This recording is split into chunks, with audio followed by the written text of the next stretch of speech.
as we think about this topic of fearless leadership, I would like to ask you to think about this for a moment. When you think about fearless leadership, what is the face that comes to mind for you? What does fearless leadership look like? Here's some inspiration.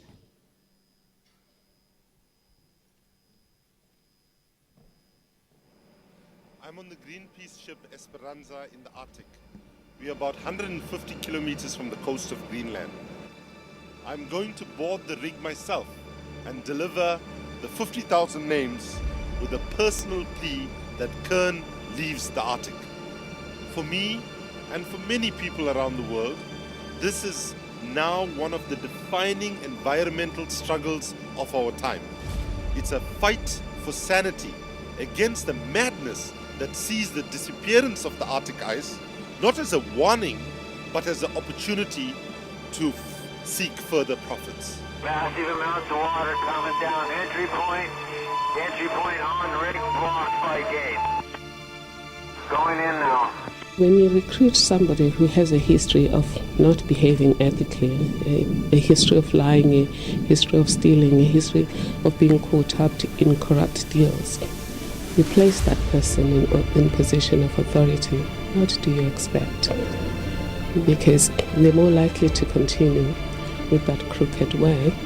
But worse, if anybody tries to stand in their way, they may then try to remove that person from their position, as we've seen with state capture. We have become quite obsessional about competition in our culture, our modern culture. We set high store by success. The most awful thing to happen to anybody is to fail. And so we worship in the temple of cutthroat competition. We must succeed. And so what do? Some cook the books because, it's like the pressure is so great, so that stomach ulcers become status symbols. We have seemed to ask, is it profitable? God is saying, we actually ought to have been asking, is it right?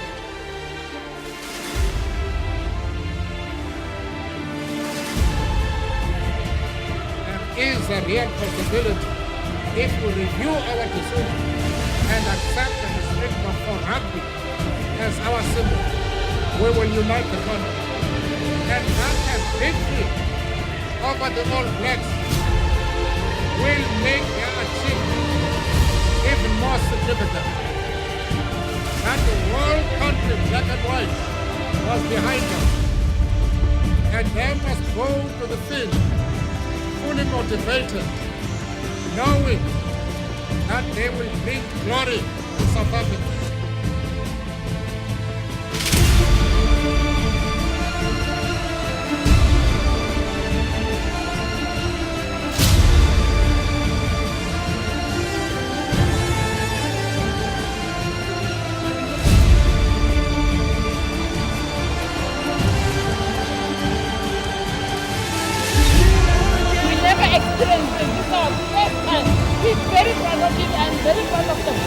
That occasion where Mr. Mandela came out with the number 6 rugby jersey, with Francois, the captain, did so much towards racial reconciliation in this country.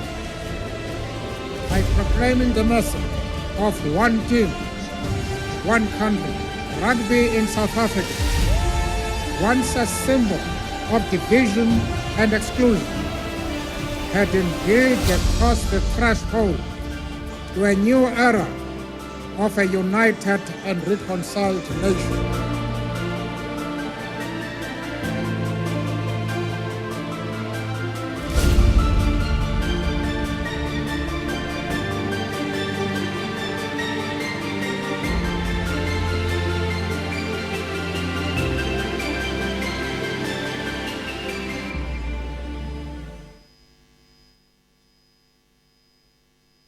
I get goosebumps to this day when I think about ordinary people doing extraordinary things, small acts of heroism. So when you think about fearless leaders, we're thinking about you and I. Ladies and gentlemen, welcome once again to another IPM conference. This year, unlike others, requires of you to be different. It requires of you to search inside for a kind of courage that perhaps you have not gone to before. We are saying that leadership is a choice. It is not a position. Leadership is not for the faint-hearted. Fearless leadership is not for the faint-hearted. It is not for those who will take the safe road. It is not for those that does not question. It is not for those who are not curious, courageous, and brave.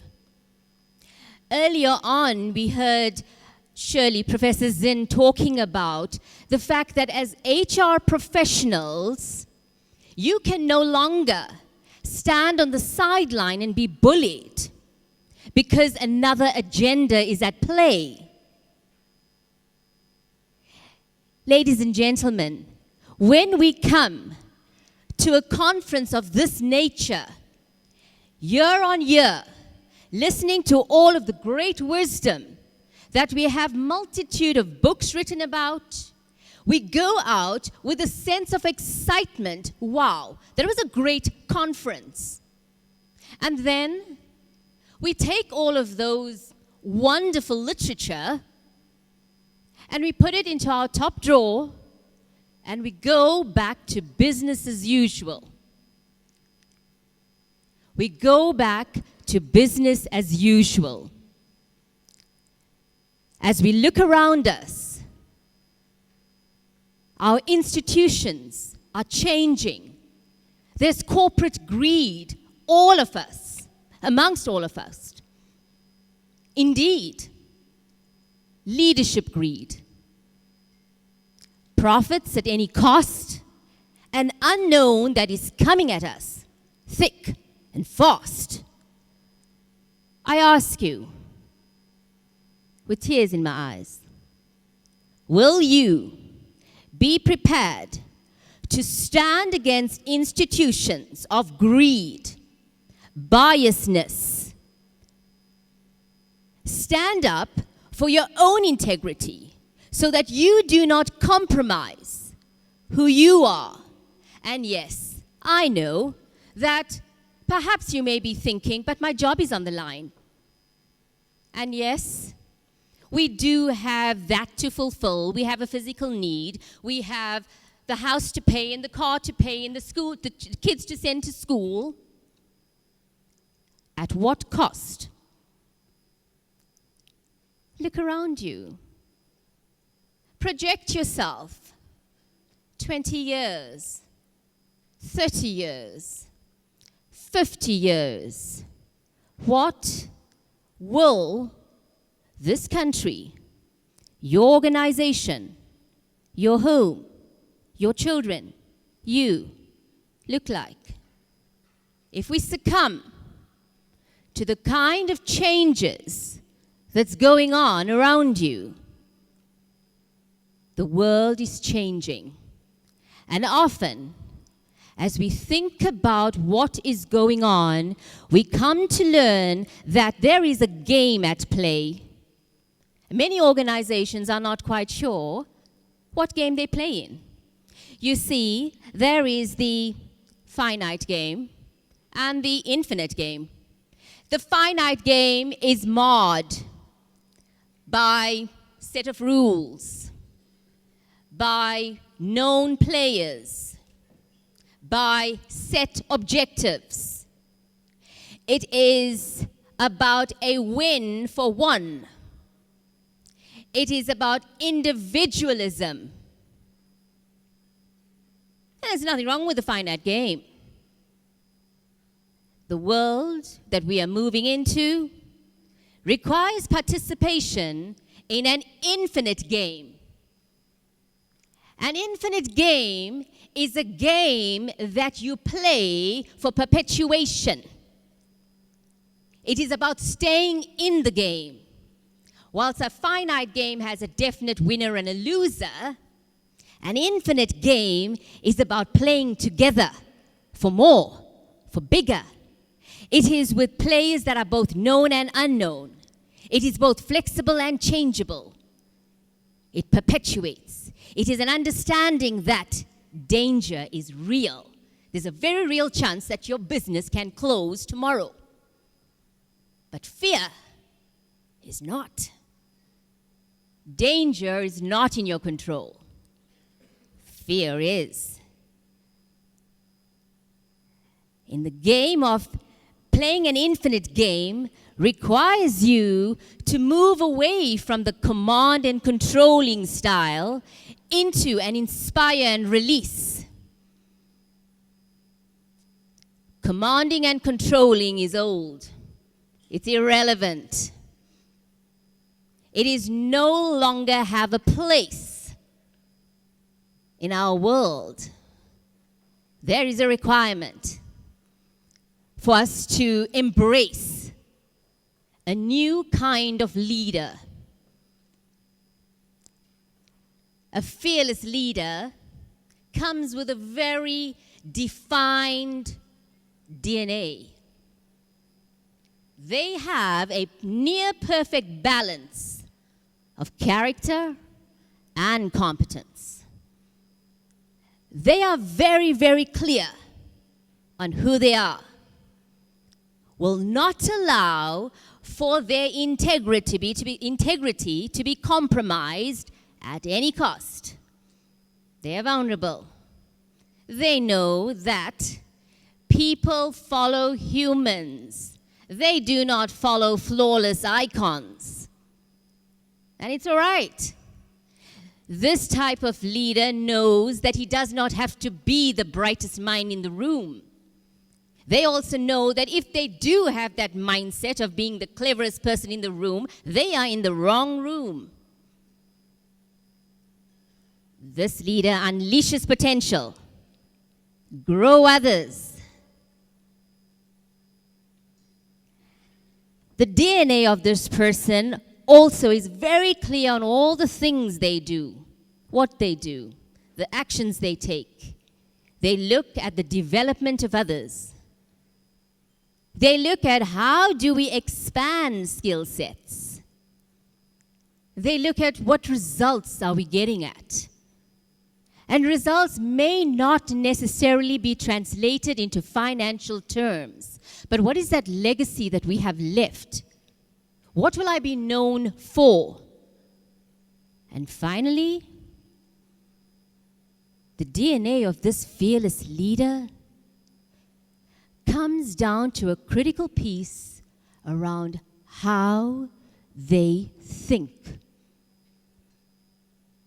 How they think when they look at you and I. They engage people as whole people, recognizing that in order for you to have people volunteer their finest efforts towards the highest priority of an organization, you need to engage them as whole people. They're also those people that know that they have to surround themselves with a multiple of skill sets.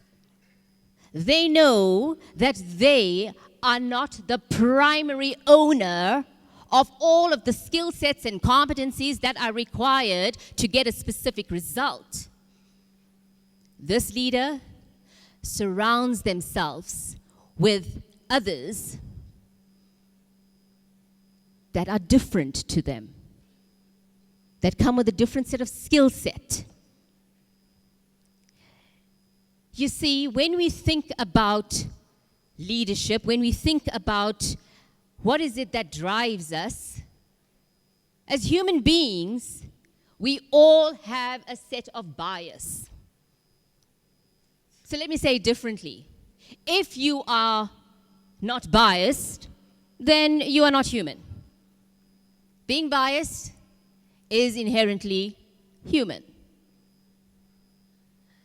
So when you have a leader that engages with that which looks like him, looks the same, feels the same, speaks the same,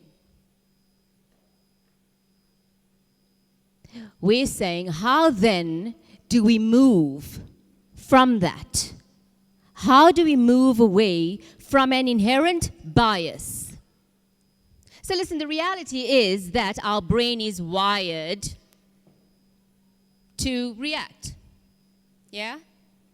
Our brain is wired to react. So whenever we experience something that's different, that's unlike us, there's a little thing in your brain called the amygdala. It is all your emotional processing goes there. It sends a message to your hypothalamus. This is your communication center. It tells the hypothalamus, oh, you need to be really, really scared. Run away, do something. I cannot trust this person. And in that moment, when we do that, we are making decisions about the person in front of us in that moment. And the brain does that because it needs to create shortcuts. Remember that at any given point in time, our brain has 11 million bits of information coming at it all the time. We can only process 40 of those. We can only process 40. So what does the brain do? We create heuristics. A heuristic is a shortcut. It is defined by a set of categories based on our experience, based on our prejudgments. And so it's not a bad thing to have heuristics. It helps us. It helps us human beings to make decisions as opposed to spending lots of energy and time on a particular aspect we can get through quickly by using our heuristics. However, the danger is that these heuristics gets us into what we call a cognitive trap, a cognitive bias. And there is where the problem is because often it is inaccurate. It stifles learning. It stifles organizations. And all good policies go out the window because there is a human that administers these processes, these policies. And so when you're thinking about how do we change, and we continually do the same thing, we are continually reacting based on our bias. So, ladies and gentlemen, the number one contributor to homogeneous work environments, sameness thinking, a disabler of diversity, inclusion, and belonging, the enemy of innovation and engagement is unconscious bias. We know very many organizations that are filled with echo chambers. Filled with echo chambers. Why? Because I have to go up to my boss and tell him how brilliant he is and agree with everything that he says because I'm too scared to confront that. Yeah? So we have an organization, we have echo chambers. It takes a very special kind of leader to recognize that in order to grow, in order to be the best that we can be, there is a requirement that we need to engage different minds, different thinking opportunities. It's a leader that is not afraid to be vulnerable. It is a leader who is not afraid to admit his shortcomings. When we think about all of the organizations and all of the work that gets done around diversity and inclusion, some of the greatest research is telling us that in organizations that have the top 25% on gender and racial diversity are more likely to outperform in relation to their peers. The bottom 25% underperform. So there is a business case as to why becoming aware of your bias is critical as we aim to grow our businesses, as we aim to interact more meaningfully with each other at every level in the organization.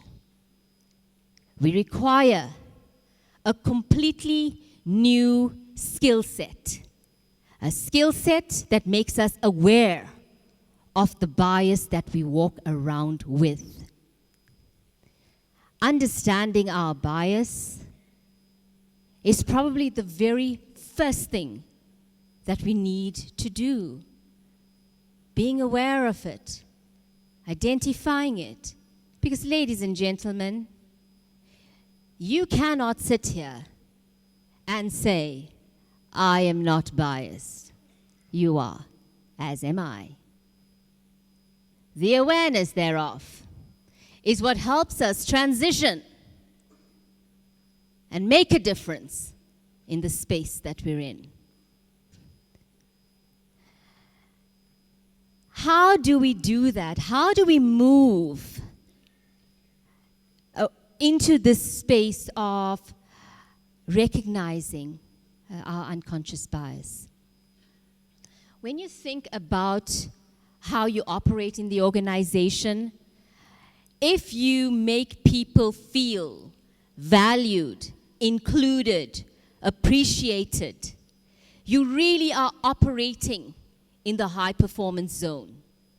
When we are in the space where we kind of just tolerate, ignore, we are moving more closer towards the limiting zone, limiting people's potential.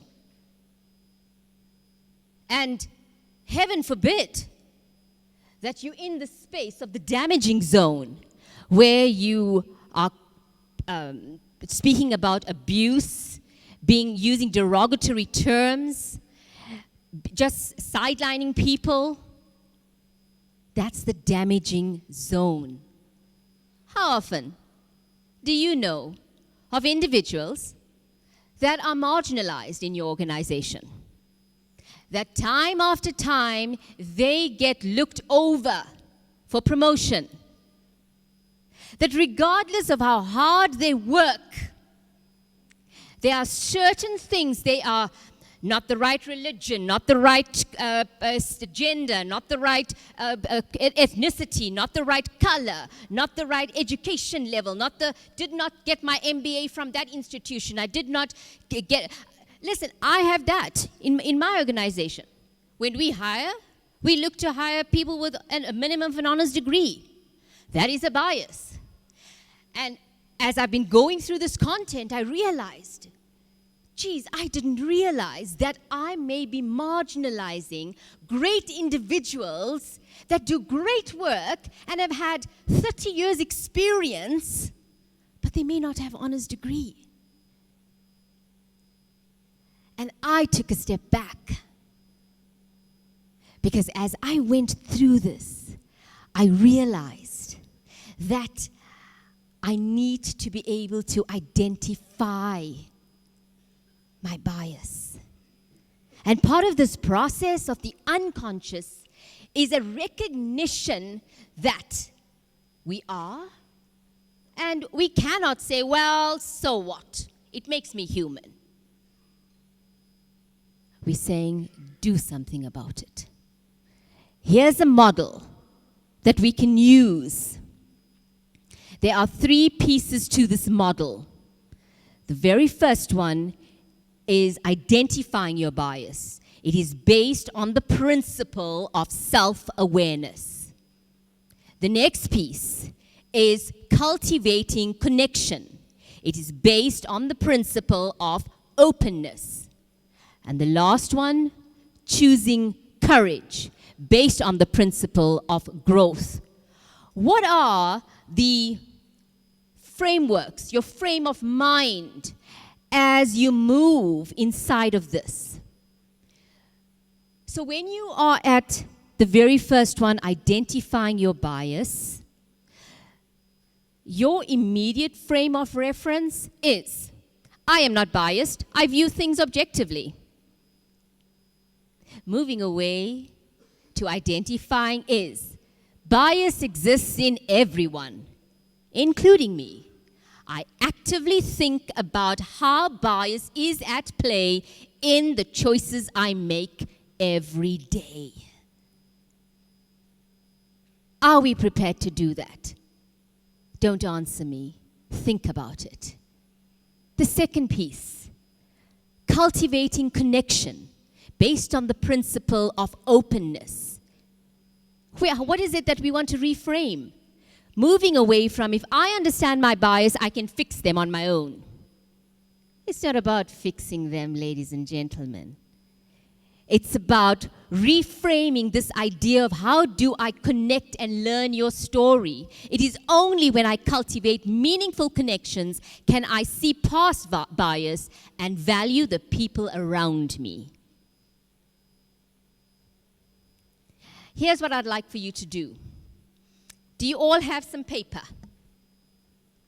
Some paper. I'd like for you to list 10 people from your professional network that you choose to interact with. Just list them. I'm going to give you 30 seconds to do that. List 10 people from your professional network that you choose to interact with. These are the people you most frequently connect with, not who you think you should connect with. The people you most frequently connect with. Just make the list.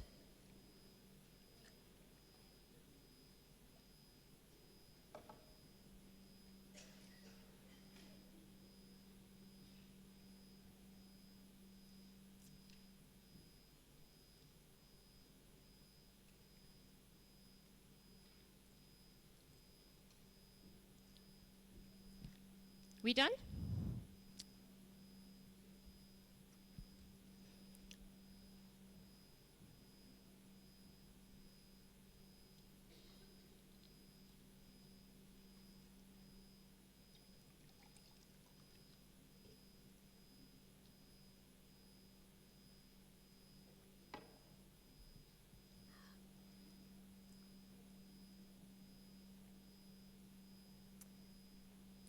Ten people that you most frequently interact with in your professional network. Are we good? Show of hands. You good? Still busy?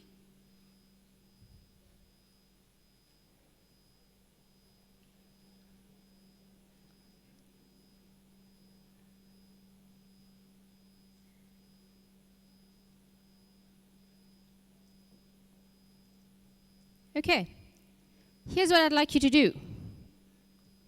As you think about that list that you have, I'd like for you to answer some of this. Who do you go for professional advice? Who comes to you? Who do you go to for your mentoring or coaching, or who comes to you? Who would you go to for help for a project or an intervention or whatever? I'd like for you to tick them against these kind of criteria. Are they in the same age group or different to you? Same color or different to you? Same education level or different to you? same expertise or different to you, and so on and so forth, family status, gender, national origin, personality, physical abilities, physical appearance, political views, race, ethnicity, religion, sexual orientation, socioeconomic status.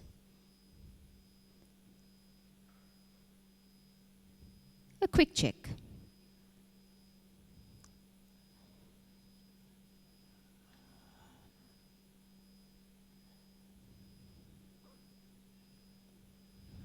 My guess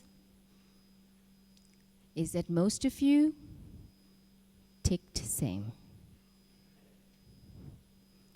My guess is that most of you ticked same.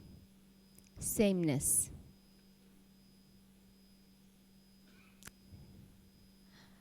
And it's our safety net.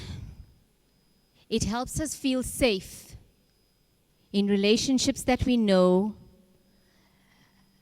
people that look the same, feel the same.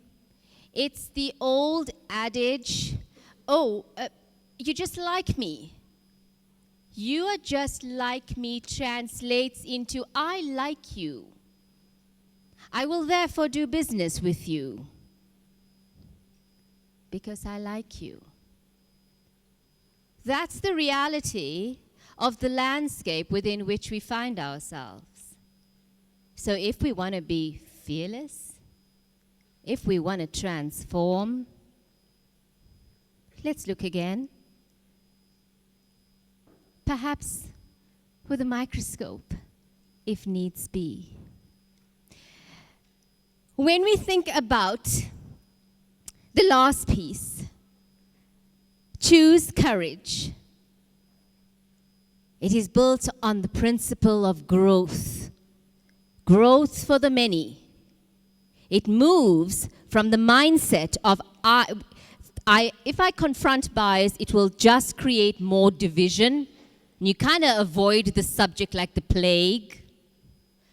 Versus when I effectively confront bias, I create a space where we are all valued and are able to contribute our best. We should be going towards creating an environment where people can say, earnestly, compellingly, with absolute confidence, I feel like a valued member of a winning team doing meaningful work in an environment of trust. Can we say that? As leaders in this organization, in various organizations, can your people say that? Can your people say, I feel like a valued member of a winning team doing meaningful work in an environment of trust? And it is only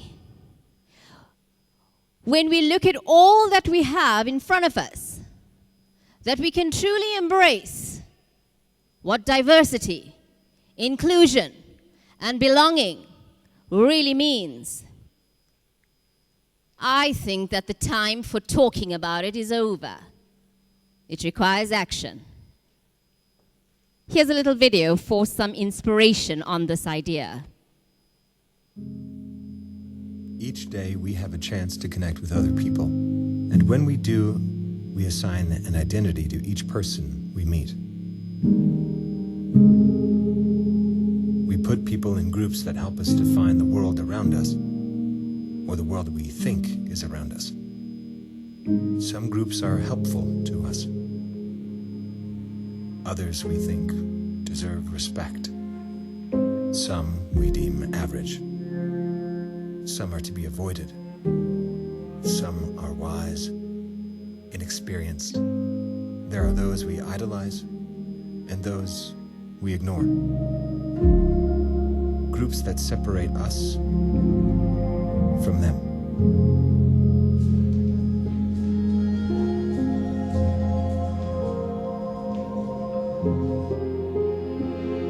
Today I'm going to ask you some general questions.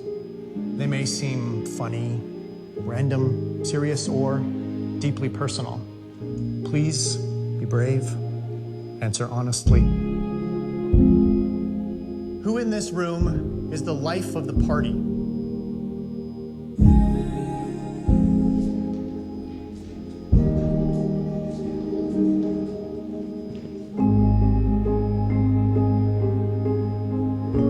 Who is adopted? But what happens when we make connections and groups begin to dissolve? There are those who believe in life after death.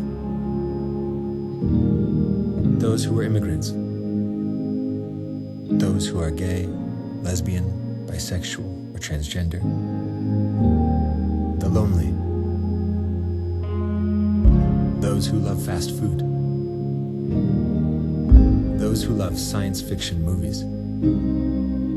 Those who have been bullied. And we who have bullied others. The lucky ones who are madly in love.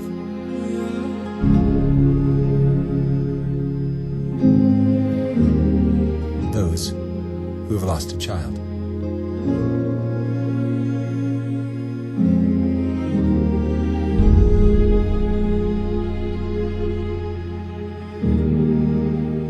Those who have overcome addiction. And those who acknowledge the courage of others. Those who have found peace. And others who have saved lives. And then there's everyone who experiences this together. Maybe there's more that connects us than we think. Because in the end, there is only us.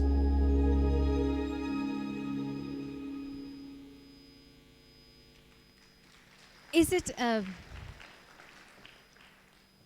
a bad thing that we do that? Here's our reality. Our reality is that we are caught up in the daily whirlwind. And in that daily whirlwind, we have to make a decision in that moment. Our brain is telling us we've got to be quick. We've got to make the most high-valued decision in the moment. It's got to be focused, and it's got to have the highest energy. That's what is coming at us. And then we fall into this trap because we've got information overload, feelings over facts, and this need for speed. And as we do that, we apply our biases. Choose courage. Choose to be curious about the people around you. Be cautious about how we're engaging. Are we damaging people by intentionally or unintentionally projecting our bias to them? Let's be aware of that. Before I close with one final inspirational video, I just want to tell you 3 slides around who Franklin Covey is. Many of you may know Franklin Covey as the 7 Habits people, yeah? Who's familiar with Franklin Covey? Wow, that's quite a few of you. So Franklin Covey is a performance improvement company. The work that we do is around looking at behaviors that changes the way organizations get results.